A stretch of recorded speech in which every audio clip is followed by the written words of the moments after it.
Hello, dear bachcho. Today we are going to read a poem, The Land of Nod, chapter 6. This is a poem and it is taken from English Alive Literature Reader, Class 4, Collins. So let's start. The Land of Nod is a poem written by Robert Louis Stevenson. तो शुरू करते हैं बच्चों.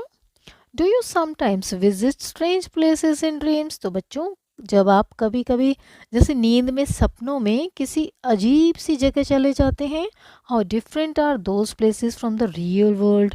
और वो जो जगह है जहाँ आप सपनों में की दुनिया में चले जाते हैं, वो क्या रियल वर्ल्ड जो हमारा जिस दुनिया में हम रहते हैं, तो उससे क्या अलग है वो.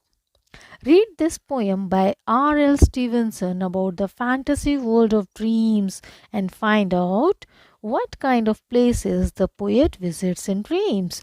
तो आज हम ये पोएम पढ़ेंगे जो R.L. स्टीवनसन ने लिखी है, और उन्होंने फैंटेसी वर्ल्ड ऑफ ड्रीम्स, एक ऐसी इमेजिनरी वर्ल्ड जो दुनिया है, सपनों की दुनिया के बारे में लिखा है. वहाँ पर कौन कौन सी जगह होते हैं, किस तरह की जगह होती हैं, सपनों में पोएट कैसी जगह पर गए, हम ये पढ़ते हैं. The first stanza. From breakfast on all through all the day, at home among my friends I stay, but every night I go abroad afar into the land of Nod. तो बच्चों, लैंड ऑफ नोड एक ऐसी जगह है जहाँ पर poet जो है वो हमेशा अपने सपनों में ऐसी अजनबी जगह में चला जाता है.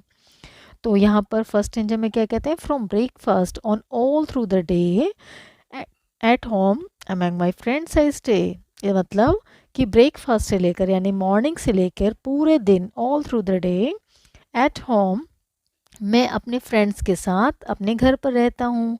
बट एवरी नाइट, दिन में तो फ्रेंड्स हैं, सब फैमिली है मेरे साथ, बट एवरी नाइट, लेकिन हर एक रात को क्या होता है, मैं आई गो अब्रॉड, मैं ऐसे विदेश में चला जाता हूँ, बाहर चला जाता हूँ, ऐसे फॉरेन लैंड्स में चला जाता हूँ. Afar into the land of north, दूर दूर, बहुत दूर ऐसी जगह है, वो ऐसी जगह है land of nod. All by myself I have to go, मुझे ही अकेले जाना होता है. With none to tell me what to do, और कोई बताने वाला नहीं है कि करना क्या है.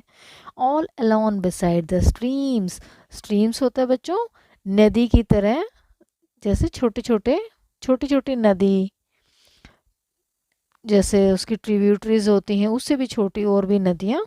All alone beside the streams, और मैं बिल्कुल अकेला होता हूँ और स्ट्रीम्स के पास में होता हूँ.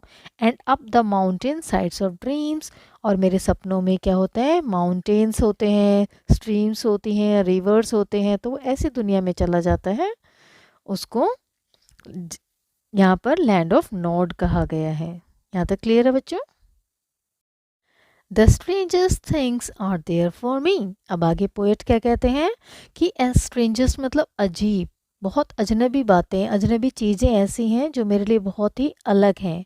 Both things to eat and things to see, वहाँ देखने वाली जो चीज़ें हैं वो भी बहुत अलग हैं, और एकदम इमेजिनरी वर्ल्ड है. और बोथ थिंग्स टू ईट, और जो खाने वाली चीज़ें हैं और देखने वाली चीज़ें सभी मेरे लिए बहुत एकदम न्यू हैं, अजीब हैं. And many frightening sites abroad till morning in the land of node, और जब तक सुबह नहीं हो जाती, जब तक मैं अपनी सपनों की दुनिया में रहता हूँ, वहाँ पे बहुत सारी डराने वाले साइट्स भी हैं जो मुझे डरा देते हैं. कहाँ पर, सपनों में. Try as I like to find the way, और मैं बहुत कोशिश करता हूँ उस रास्ते को ढूंढने की. I never get back by day, लेकिन वो मुझे वापस उसी सपने में वापस नहीं जा पाता. Nor can remember plain and clear, अब मुझे कुछ भी याद नहीं आता जो पिछली रात को अगर कुछ सपना देखा, कहीं गया हो सपने में, उस जगह के बारे में कुछ भी क्लियर नहीं है, याद ही नहीं रहता है. The curious music that I hear, curious होता है बच्चों वांटिंग टू नो समथिंग, किसी चीज़ को जानना, जिज्ञासु होना. तो वो क्या कहते हैं पोएट कि ऐसे क्यूरियस म्यूजिक जो मैंने सुना था उसके बारे में भी मुझे कुछ भी याद नहीं रहता है. तो बच्चों, this is all about this poem written by Robert Louis Stevenson. और एक बार पोएट के बारे में भी थोड़ा पढ़ लेते हैं. Robert Louis Stevenson was a great British novelist, essayist, poet and travel writer. His most famous works include Treasure Island, The Strange Case of Dr. Jekyll, and Mr. Hyde and Kidnapped. The poem The Land of Nod appears in his collection of poems, A Child's Garden of Verses. So, Bacho, this is all about the poet and poem. I hope you understand. Thank you for watching.